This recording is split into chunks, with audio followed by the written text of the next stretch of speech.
What I'm going to play is a shining example of why Nigel Farage is in the right place at the right time. And when I say that, because of his political experience, his enthusiasm and his utter positivity about the future. He literally sees this Labour government as an obstacle we've got to get over to get things back to a more normalised country. I'm going to show you a clip. It's from Bloomberg. They've got a channel on YouTube so you can watch the full interview. I won't be showing you clips, I've got no bloody equipment, but I'm going to play what he says because this is important and this is how he handles himself. He's already been asked loads of questions about Mandelson. He accepts that he's a savvy individual and a good operator. It doesn't necessarily mean he agrees with how he operates. And obviously, as you know, the Labour government are absolutely missing the point that Nigel Farage could help secure trade deals. Now, I know we're not out with Brexit properly. I understand it's Brino, so does Nigel. But the thing is, we are legally out. So as far as trade deals go, we're not hogtied to the single market and the European Union. We can make trade deals if people want to trade with us. And America will want to trade with us because we're going to have the most pro-UK president for decades long. This is President Trump. He loves the UK. He wants to work with us. Now, in 2016, he couldn't because we were still in the European Union. So no trade deals could be struck without carrying the weight of the European Union along with us because it's politically sclerotic and it's a cartel. It just doesn't work. But I'd like you to listen to what he says. He's been interviewed by two people from Bloomberg. We all know what Bloomberg's like. Particularly interesting what he says about social media. And what I like about Nigel is his plus points, for me, how calm he stays, how articulate he is, and how he doesn't let them get away with anything, but manages to stay polite and upbeat. We need that. As he said earlier in the interview, he said he's sick of the way these politicians are. They're so, it's like being run by funeral directors. They're down in the mouth, doom and gloom. No one's going to want to trade with a country like that. You look at how America starts to be more upbeat with someone like Donald Trump. And as Nigel Farage says, the way this government is going, what they should push forward as an ambassador to America is someone who's got some real life business experience.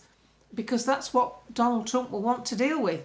He won't want to deal with a bureaucrat like Mandelson, a pen-pushing, he's got decades of experience in politics. What does that tell you? Only in the decades when it's all been going wrong, I hope you noticed that. Anyway, here's Nigel Farage at his best, while these two lefty broadcasters try and... Well, they're all right with him, but he still holds the floor. In the hands of a very few ultra-wealthy... He's, bearing in mind, the interviewer is basically telling you that Joe Biden's very concerned about power being misused by people like Elon Musk. I don't think Joe Biden said anything like that. I told you, I think that's just put out by the administration. I mean, he's probably looking for his Tommy Tippy cup.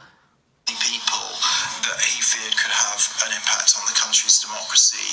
Through your friendship with Elon Musk, is there a risk of you introducing a similar threat into the UK in terms of the interests of one very, very rich tech billionaire and his concerns taking a priority over the concerns of regular voters and, the potential of someone being seen to try and buy an election in the UK? Well, first things first, I think Biden's record on defending the American Constitution, on the way that he used the judicial system, doesn't bear much scrutiny. I think things went backwards during Biden's time, and we concentrated so much power in Biden's hands that he gave Afghanistan back to the Taliban. So, we can throw this stuff back and forth. In America, billionaires have more influence over society than we do in Britain. Culturally, there's no question about that.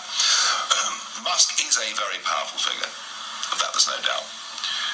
But I also think he's a hero. I mean, if you think back to the last election in 2020 in America, where the Hunter Biden laptop was there, the evidence was clear of criminality, for which he's now been convicted of one or two things. The evidence was, all sorts of things were there that deserved to be in the public domain, especially his father's close relationship and telephone calls with various companies. That's a separate issue. No, it isn't. Yes. No, it isn't at all. I'll tell you why. Yeah. All the social media channels forbade any conversation about that subject. The Americans had an election with no debate on this issue. Musk has come along and bought Twitter, albeit for quite a high price. And free speech is coming back to America and the Western world.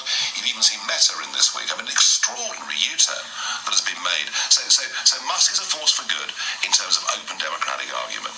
When it comes to power influence, I think the important thing is he mustn't be seen himself to be dictating what the Treasury Department do, and that is important. A lot of people would disagree with the point around, freedom of speech. Particularly the Europeans are deeply concerned about misinformation. Hang on, the Elon Musk we disagree with is X-Spaces. misinformation. I know. Yes. We must all support globalism. We must all support open borders. If we don't, it's misinformation. I don't buy it. On Elon. I don't buy it. Yes, we should all support globalism. That's what you need out in politics today. You need someone like that out as a force to be reckoned with on these chat shows, on Bloomberg, on CNN, on all these mediums that have basically withheld information and been instructed to do so. It's a new era. We're opening up into a new era. And whilst we here in Britain still have that clown in number 10, I think they should park a clown car outside, one of them with doors dropping off when he's getting in to go in, when he's waving at everybody. There's nobody there, is there? We still have him to suffer, and we do have to suffer him. But the thing is, the global stage is turning. Look at Zuckerberg. When social media, it started with Twitter. Elon put his money where his mouth was and bought Twitter. Free speech is back. There's stuff on my Twitter page I couldn't put on this channel. There's stuff on my Twitter page I couldn't put on Facebook. There's journalists using it. The media is using Twitter to get the news. It's getting stuff out before Reuters. And once that's happened, now Zuckerberg's done a U-turn. The sad thing is people have actually physically and mentally suffered because of restrictions placed on social media by unethical government. So this is now, the platform frontman Zuckerberg is changing his ethos. Nigel is at the inauguration. He's going to be there. And Nigel is invited to the private party afterwards. There's only about 45 people going. That's an influential individual. And whatever's going on with our country, that actual fact has got to work in our favour with a country like America being run by somebody like President Donald Trump. So, and I think we have to make sure that Nigel is actually safe before we get to the next election, because things have been tried before, as we know. So I'm only showing you that. I'm not creeping and grovelling around Nigel Farage. I'm just trying to dispel the myth that when you hear someone like Rupert talking as an MP in Parliament with what he says, he's in the right place at the right time.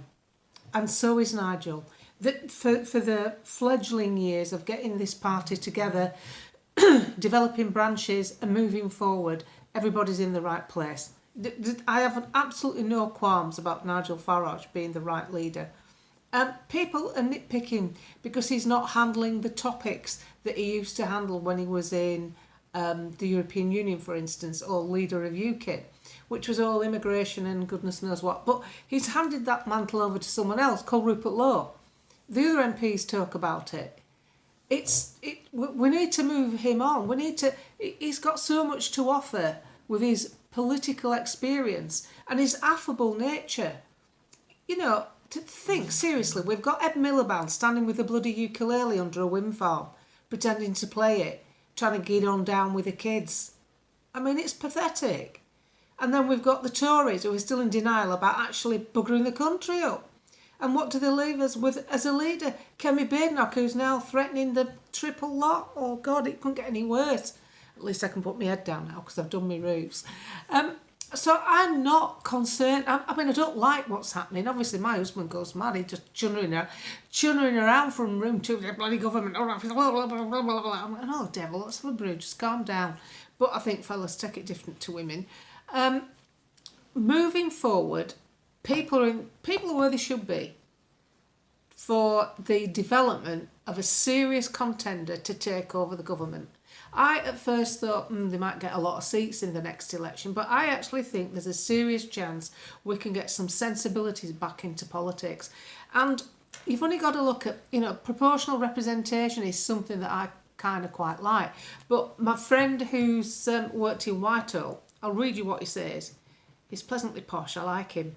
And every time I contact him, I say, can you tell me about this? What does this mean? I'll say, June. And he explained it to me, and I really appreciate the time he takes to do it. But here's what he says about proportional representation. As you know, what happens in European countries, you'll get someone like Alice Weidel from AfD in Germany or Marine Le Pen in France, and they'll start storming ahead, and they're ahead in the polls, and then they win. And then all the other parties that lost all collaborate and end up elbowing them out anyway. So that's not really very good. So he explained, and this is a good example. In the UK, we build our coalitions with a broad church of parties prior to an election. What he means by that is, if you think back to Margaret Thatcher, she was very right-wing in the Tories. Ken Clarke was in the Tories at the same time. He was more left-wing. So these personality types, these ethoses come together and create a kind of coalition, really, under one party brand that moves forward and becomes the government. Under proportional representation, the coalition building happens after an election without consulting the electorate. And because the agenda is very much driven by smaller parties with specific interests and priorities, as well as by the unelected civil service across Europe, it's why it's compromised, and it requires an often relatively unpopular leader can slip through, particularly in opposition to right-wing parties. I give you Donald Tusk. He wasn't popular. He didn't win. It's not a victory like Trump. This is a positioning, like a chess piece. And this is what we've got to be careful with proportional representation. But what we definitely need, we need something to stir up politics, to stop this Labour, Tory, because they're both basically two sides of the same coin. And we need something different. We need people to get a grip of the civil service. Numero uno. That's the big one. You get a grip of the civil service, a lot of your problems will disappear. So I'm really upbeat because Trump's coming in. Nigel's in the right place at the right time. You don't have to like him. You just have to know two things. There's nobody else. Nobody I know could have sat in that interview with two Bloomberg reporters and flicked it over the net and managed to get the topic back on to the Joe Biden, his son's laptop, and having too much power. That's good politics, that. That's, he commanded the room. How many times does he do it? How many times are we going to need that? Oh, a lot. So there's no need to get down in the mud. Yeah, have a blowout, moan about Keir Starmer and what he's doing. But you've got to remember, he's going to get nobbled. We will struggle with a trade deal if he starts aligning us with the EU. But at the end of the day, it's just like with the Chagos Islands. It's halted. He comes out with this big announcement to Starmer. It's not happening, is it? Till President Trump's had a look at it. And he'll decide what happens with the Chagos Island. And he's not afraid to discuss the effect that being cozied up to China makes. I mean, you've only got to look at that tweet from the Chancery, Rachel from Accounts. Oh, she's over the moon because she's got 600 million from China on what she calls a mega deal. A mega deal, yeah. It'll pay for migrants in hotels for 2 months. Cha-ching, dorsey sod. It's not our fault we ended up with thickos. I mean, that front bench of Labour. Just like thick table at school, isn't it? David Lammy, out in Bulgaria, giving money away to look after kids in Bulgaria. Oh yeah, what about ours? They're just, we're a tax farm, aren't we, to them? We are just somewhere to harvest money, like livestock on a tax farm, to give it away to someone else's country. And we are sick of it, and we're going to do something about it too.